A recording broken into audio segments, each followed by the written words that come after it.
Thank you, Mr. President. As someone new to the legislature, I was excited to take on this important issue facing Michigan residents. I was excited for the opportunity to work together in a bipartisan fashion to find solutions for our residents. So you can imagine my disappointment when yesterday we found these bills would be taken up, possibly moving forward all the way as they have to a vote on the floor. And that last night was the first time I'd seen any of this language on a 78-page bill that wasn't even given up to us to review until 7 p.m. last night. And worse, there was absolutely no attempt to bring us into the conversation about this issue, which begs the question to me, why don't the 280,000 residents in cities like Berkeley, Clawson, Royal Oak, and Troy get a voice and a seat at the table in a conversation that's been abundantly clear is one of the most important issues facing our state? The overwhelming consensus from my colleagues is that their residents want to see rate reductions, and that we can all agree on. There's even a campaign out on social media using the hashtag #IfMyRatesWereLower, asking residents what they would do with the cost savings. And I love that, collecting stories and involving the community. One woman said she'd take a trip up north. Another resident said he'd buy a new Michigan-made car.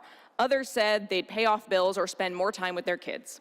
Which is why it's so disconcerting to me that there is nothing, not one thing in SB 1 that would guarantee rate reductions, that would mandate that insurance companies pass their cost savings outlined in this bill to their consumers. It is disingenuous to claim that this bill guarantees rate reductions to our residents when the only guarantees in this bill are drastic cuts to coverage and significantly reduced costs for insurance companies. What does this mean? That there's a very real possibility that all of our residents will have their coverage slashed with no cost savings whatsoever. In its current form, all the bill does is allow insurance companies to increase their profit margins with no consumer protection in mind. There's also no language in the bill about where these costs will shift, what coverage will be lost, what will the increase be on our health insurance.